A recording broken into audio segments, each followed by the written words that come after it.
Hello, welcome back. Today I will be hopefully teaching you how to make a square with the double stitch, which should be easier than whatever was going on last week, because I found the double stitch much easier than the single stitch. So like always, we're going to start with the little loop, which hopefully you know by now, but in case not, I shall show you again.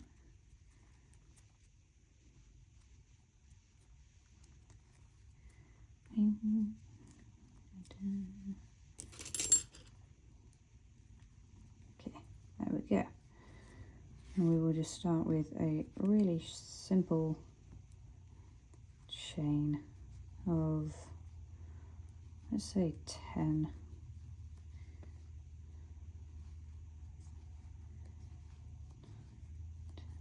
There's 10 in it. Yes. Okay. So now we have our line. To start our next row,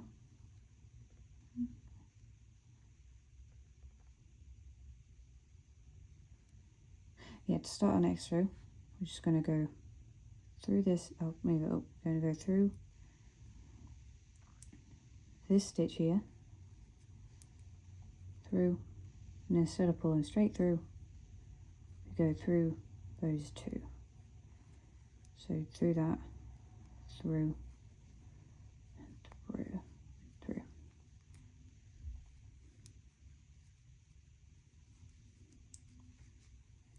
Do that until the end of the row.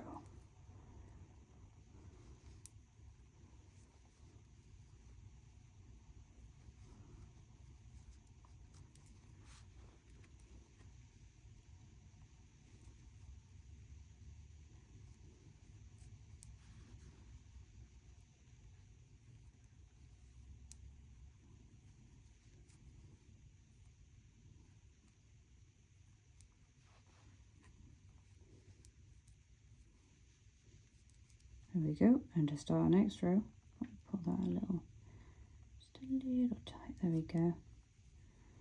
We flip it over and make sure the yarn is behind us.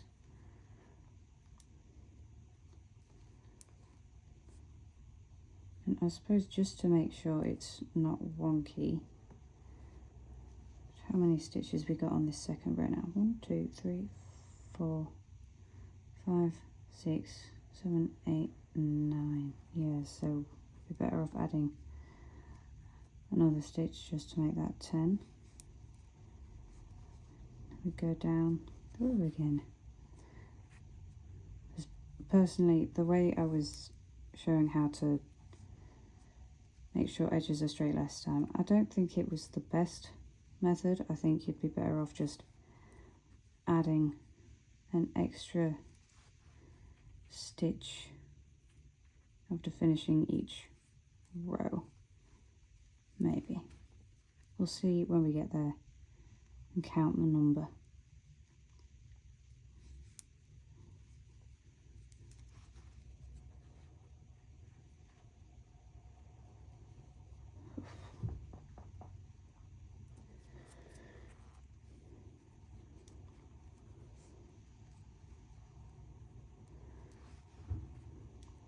Hands gone really purple. Hooking. Oops.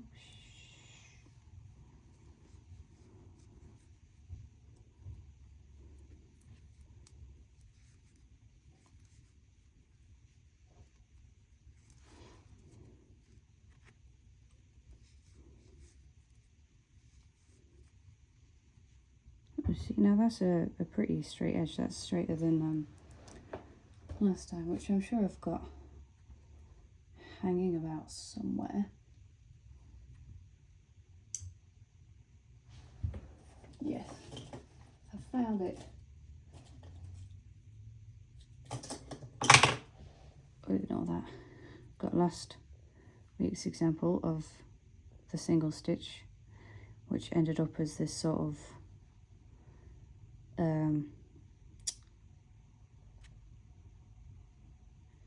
it's a shape, but it's not a square. So yes, now on this row we've got 1, 2, 3, 4, 5, 8, 9, 10. So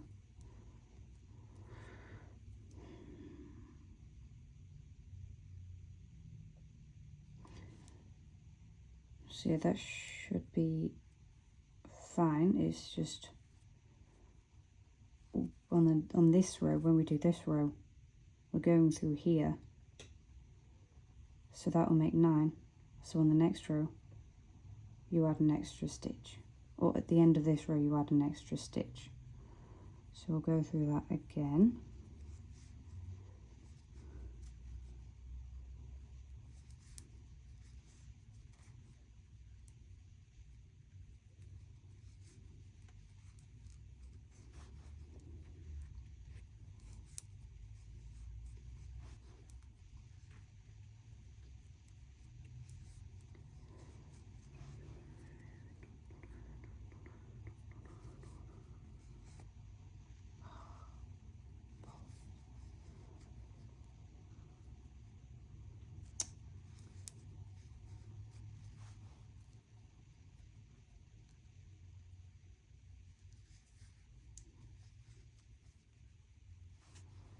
Okay. Oh, that's ended up a bit curvy. Perhaps we should have added that extra stitch. It's a learning curve, we'll get there. Right, well,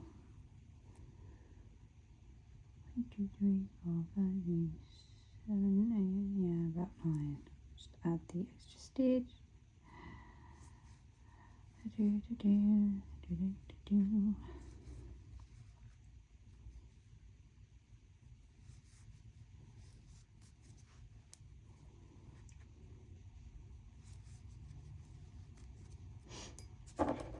Oh.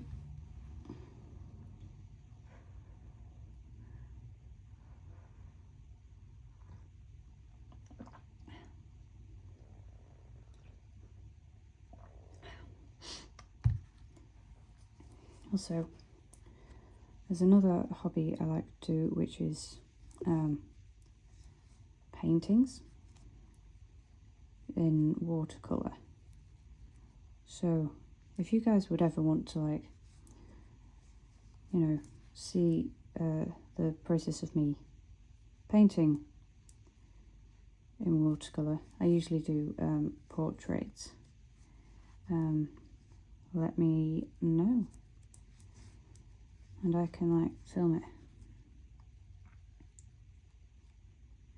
See, it is slightly better than last week, but oh, knocking things over. I think perhaps we should be doing the extra stitch at the end of each row.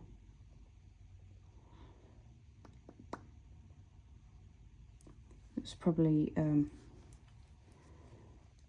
better safe, because then realistically we're going through, like, we may have 11 stitches on the row because of the extra stitch, but we'll only be going through 10 of them. If I hope that makes sense. It makes sense to me. But we'll keep that up from here. It won't be the best square in the world, but it'll be a hell of a lot better than this.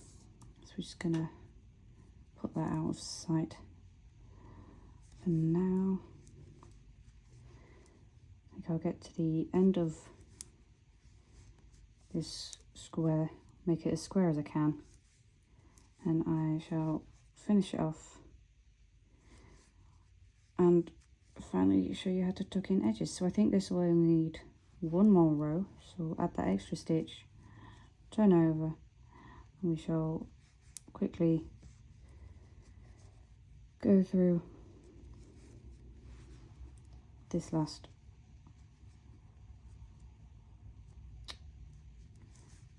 quickly go through this last row.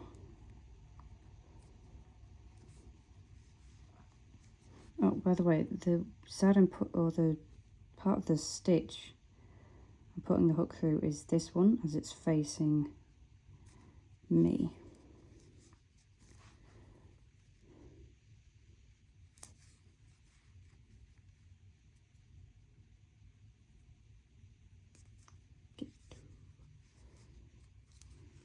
There we go. See, since we started adding it at the end of each row, let's just ignore this. We've got a square. Finally. Okay, and to just finish it, we need to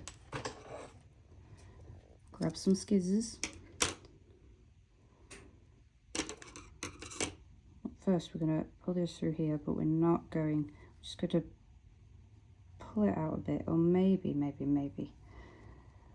we'll actually go through here and pull this through like that. Let me just do it again. Flipping dogs. Right through. So we're going to go through this little gap here, like that, through, and I'm just going to make that a single stitch there. Then we're going to pull out like that, and cut a good length so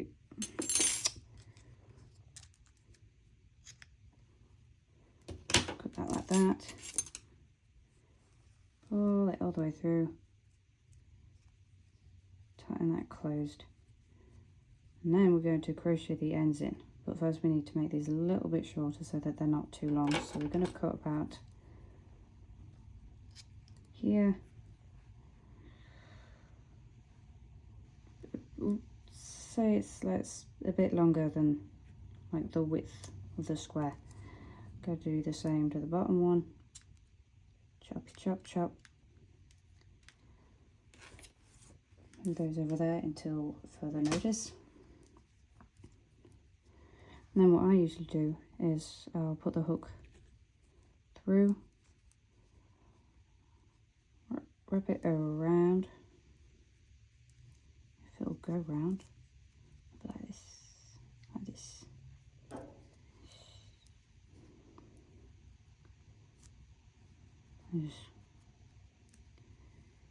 Just pull it through to this side, and we'll go through the back.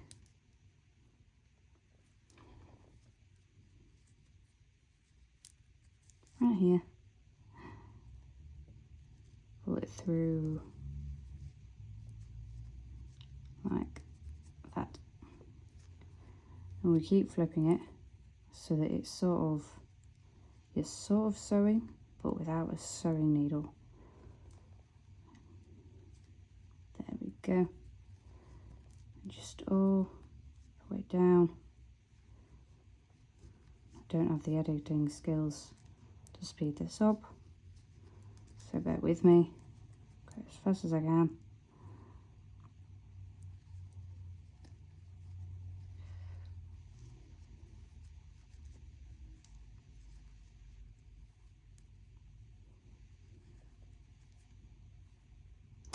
If you get annoyed, like I have, you could just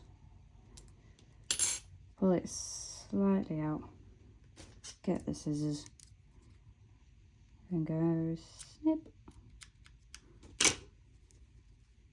There we go. Sticking out a little bit, but not from this side. Just pretend this isn't there for a little bit. And now look, we've got a little square. Ish.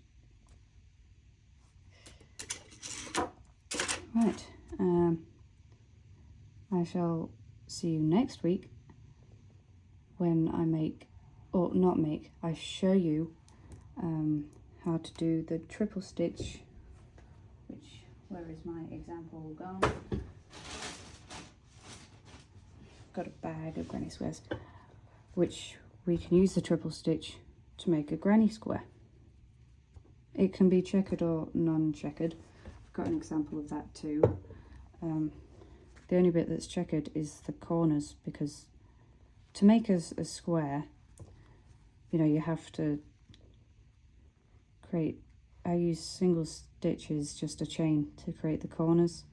It will all be explained in due time. You can also make circles, so I'm sure I can show you how to make circles at some point. But yes, I shall see you next week, hopefully. Bye.